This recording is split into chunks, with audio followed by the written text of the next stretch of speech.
out this past year.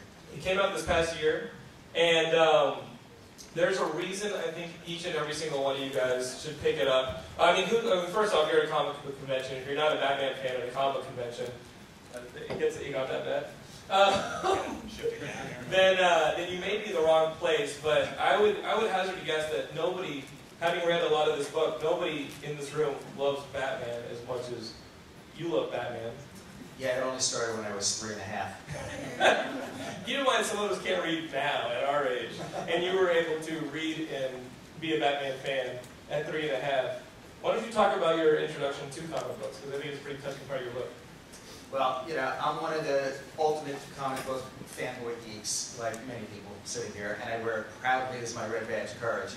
My mom said I learned to read before I was 4 years old from comic books. And by the time I graduated high school, I had over 30,000 comic books dating back to 1936. And I tell the story of my dad, who we moved into a new house, and he never once got his car in the garage because it was filled floor to ceiling with comic books, and there'll be shelves all around for comic books.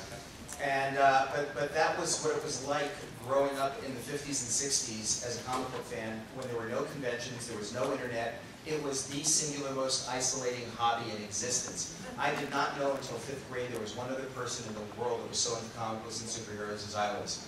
And then a funny thing happened, and that was in July 1964, 49 and almost a half years ago, was the first comic book convention ever held on this planet. And I was there. I was one of 200 people there as a kid. And we met, as I say, face to face and pimple to pimple.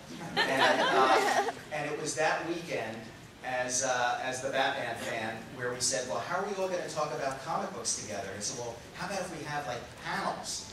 And that was where that was created. And that day we had the first comic book auction ever held. And Batman, Action Comics #1 was auctioned off that day and went for the staggering, unheard of price of $40. Now, some of you who read might know that recently it sold for, I think, $2,185,000. And then there was the question, what do we do at night? 200 comic book fans. So they said, well, let's show old movies, old serials and stuff from comic book characters. And I said, now what are we going to do Saturday night? There were 198 guys and 2 women. Don't let your imaginations go away with it. What we said was, hey, how about if we have everybody come dressed up as their favorite comic book superhero? And that night was created what you see now at comic book conventions. And people wearing something they shouldn't be wearing. Yeah, exactly. And every year at San Diego and New York, I see my one favorite guy. He always shows up in costume.